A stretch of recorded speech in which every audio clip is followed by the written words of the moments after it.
Good morning friends. सो फिर से हम डेली करंट अफेयर का डोज लेकर आ गए हैं। इम्पोर्टेंट क्वेश्चंस फॉर यूपीएससी और ऑल कॉम्पिटिटिव एग्जाम। अगर आप यूपीएससी और अदर कॉम्पिटिटिव एग्जाम की प्रिपरेशन कर रहे हो तो प्लीज़ हमारी चैनल को सब्सक्राइब कीजिए, राडिया एकेडमी को। यहाँ पे आपको डेली करंट अफेयर के डोज मिलते रहेंगे। 8 जनवरी 2023 के रिलेटेड हमने यहाँ पे टॉप 10 मोस्ट आईएमपी क्वेश्चंस निकाले हैं और वो टॉप 10 आईएमपी क्वेश्चंस की पीडीएफ फाइल आपको डिस्क्रिप्शन में मिल जाएगी। So let start. क्वेश्चन 1, 8 जनवरी को कौन सा दिन मनाया जाता है और 8 जनवरी को देश और दुनिया में कौन सी महत्वपूर्ण हुई थी। 8 दिसंबर को यहाँ पे अफ्रीकी राष्ट्रीय कांग्रेस स्थापना दिवस के तौर पर सेलिब्रेट किया जाता है। देश और दुनिया के इतिहास में 8 जनवरी को कई महत्वपूर्ण घटना हुई है, जिसमें से 1973 में रूस का स्पेस मिशन ल्यूना 21 लॉन्च हुआ था और 1908 में मशहूर अभिनेत्री मेरी नाडिया वाडिया का जन्म हुआ था। 1984 में पहली भारतीय महिला पायलट सुषमा मुखोपाध्याय का निधन हुआ था। 8 जनवरी को रिलेटेड यहाँ पे देश और दुनिया में कई महत्वपूर्ण घटनाएं ये हुई है, जिसको हमने यहाँ पे शॉर्टलिस्ट किया है। और अफ्रीकी राष्ट्रीय कांग्रेस स्थापना दिवस बनाया जाता है 8 जनवरी को। ये हमारा क्वेश्चन 1 है। क्वेश्चन 2, हाल ही में कौन से प्रयोग को डिजिटल इंडिया पुरस्कार मिला। हाल ही में केदारनाथ धाम उत्तराखंड केदारनाथ धाम उत्तराखंड के यात्रा मार्ग में प्लास्टिक कचरा कम करने के डिजिटल डिपॉजिट रिफंड सिस्टम को नामक प्रयोग को डिजिटल इंडिया पुरस्कार मिला है। इस प्रयोग में यात्री प्लास्टिक पैकेजिंग वाले उत्पाद खरीदते समय 10 रुपये अतिरिक्त जमा करते हैं और जब वे डिपॉजिट रिफंड केंद्र पर इन यूज्ड प्लास्टिक को जमा करते हैं तो उन्हें 10 रुपये वापस मिल जाते हैं। ये एक डिजिटल डिपॉजिट रिटर्न सिस्टम है, जिसमें कोई भी प्लास्टिक पैकेजिंग वाले उत्पादन खाद्य पदार्थ आप खरीदते हैं तो 10 रुपये अतिरिक्त जमा करते हैं और जब वे डिपॉजिट रिफंड केंद्र पर इन यूज्ड प्लास्टिक को जमा करते हैं तब 10 रुपये वापिस उसे मिलते हैं। यहाँ पे आप देख सकते हो प्लास्टिक रेगुलेटेड जोन। ये हमारा क्वेश्चन 2 है। क्वेश्चन 3, कौन है दुनिया का सबसे अमीर पालतू जानवर। अमेरिकन मैगजीन रोलिंग स्टोन के एक सूची का हवाला लेते हुए बताया कि 500 मिलियन यूएसडी डॉलर यानी कि 4100 करोड़ की नेटवर्थ के साथ गंतर कॉरपोरेशन का जर्मन शेफर्ड नस्ल का कुत्ता गंटर 5 दुनिया का सबसे अमीर पालतू जानवर है। नाला नामक बिल्ली 100 मिलियन यूएसडी डॉलर के साथ दूसरे, जबकि सिंगर टेलर स्विफ्ट की ओलिविया बेंसन नामक बिल्ली 97 मिलियन यूएसडी डॉलर के साथ तीसरे पायदान पर है, सबसे अमीर पालतू जानवर। ये हमारा क्वेश्चन 3 है। क्वेश्चन 4, क्या है दुनिया के सबसे लंबे रिवर क्रूज की खासियत है जिसे पीएम मोदी 13 जनवरी को हरी झंडी दिखाएंगे। यहाँ पे 4th क्वेश्चन में इम्पोर्टेंट 2 क्वेश्चंस सब क्वेश्चंस होते हैं। यहाँ पे सबसे लंबे रिवर क्रूज का नाम क्या है और 13 जनवरी को प्रधानमंत्री नरेंद्र मोदी उसे हरी झंडी दिखाएंगे। दुनिया के सबसे लंबे रिवर क्रूज गंगा विलास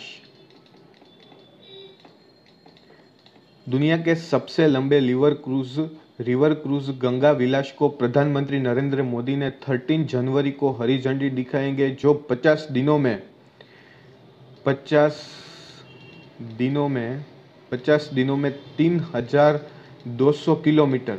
3,200 किलोमीटर की दूरी तय करेगा। यह भारत और बांग्लादेश में 27 रिवर सिस्टम से गुजरेगा। भारत और बांग्लादेश से 27 रिवर सिस्टम से गुजरेगा। क्रूज में 18 स्वीट्स है और इसमें 80 यात्री बैठ सकेंगे और इसमें जिम, स्पा और ओपन एयर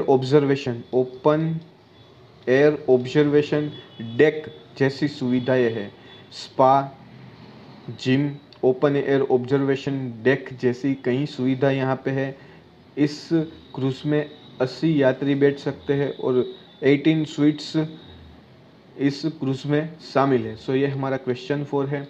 क्वेश्चन 5, हाल ही में कौन सा देश करेगा ग्लोबल साउथ समिट का आयोजन? सो हाल ही में भारतीय विदेशी सचिव विनय क्वात्रा ने हाल ही में कहा है कि भारत अगले सप्ताह the voice of global south summit का आयोजन करेगा और इसमें 120 से अधिक देश शामिल होंगे। इस समिट का आयोजन 12 से 13 जनवरी को किया जाएगा। एक सत्र में 10 से 20 देश शामिल होंगे और 2 प्रमुख सत्रों की मेजबानी प्रधानमंत्री नरेंद्र मोदी करेंगे। सो ये हमारा क्वेश्चन 5 है। क्वेश्चन 6, हाल ही में कौन सा देश बना दुनिया का तीसरा सबसे बड़ा ऑटो बाजार? सो हाल ही में निक्केई एशिया की रिपोर्ट के मुताबिक भारत 2022 में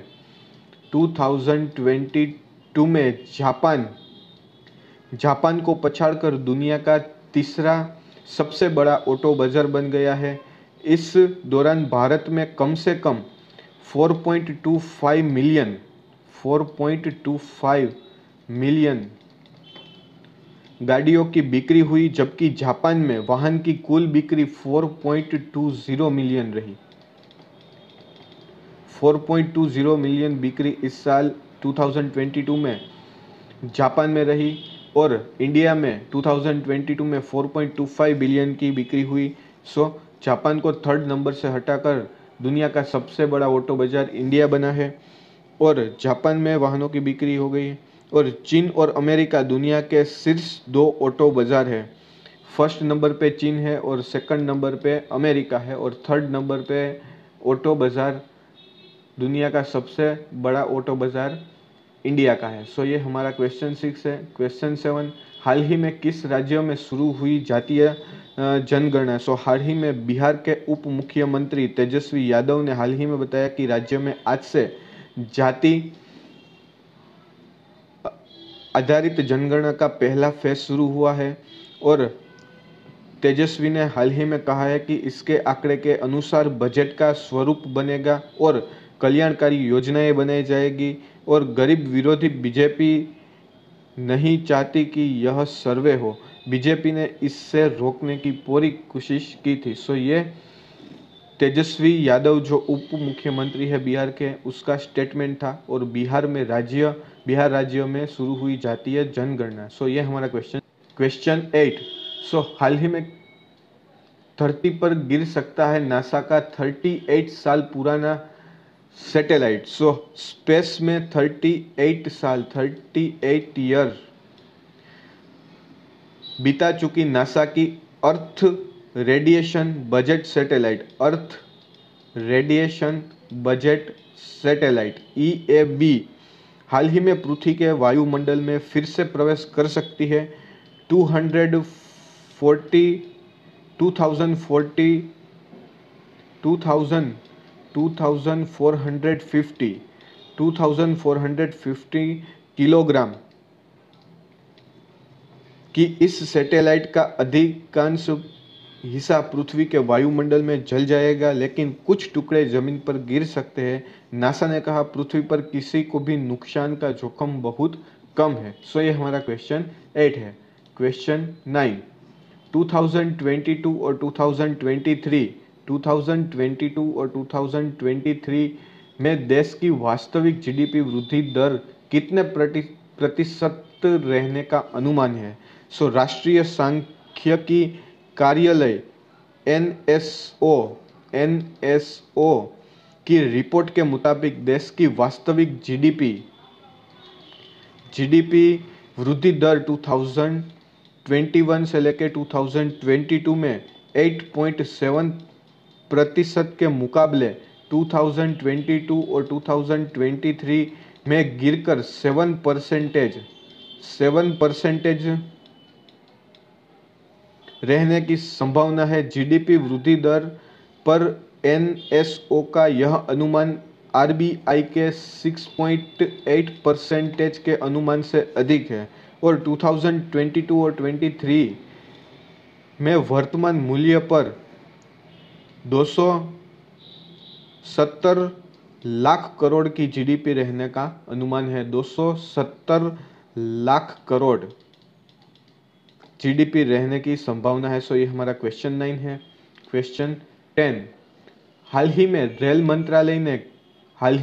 मंत्रालय ने किस रेलवे लाइन प्रोजेक्ट की तस्वीर शेयर की है। सो हाल ही में रेल मंत्रालय ने ऋषिकेश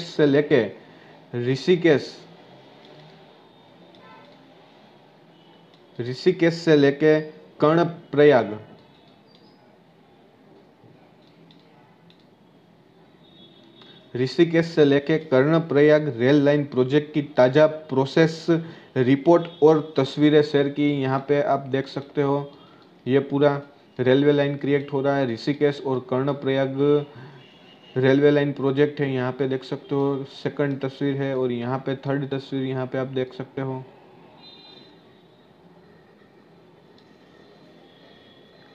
सो रेलवे ने तस्वीरों के साथ लिखा कनेक्टिंग उत्तराखंड।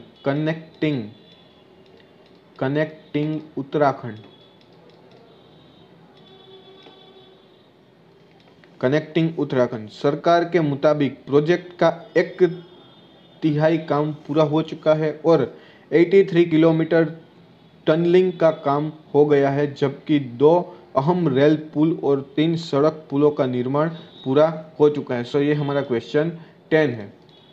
सो 8 जनवरी 2023 के रिलेटेड हमने यहाँ पे top 10 questions most IMP provide किए हैं। अगर आपको हमारे टॉप 10 क्वेश्चंस अच्छे लगे हो तो प्लीज़ हमारे चैनल को सब्सक्राइब कीजिए, राडिया एकेडमी।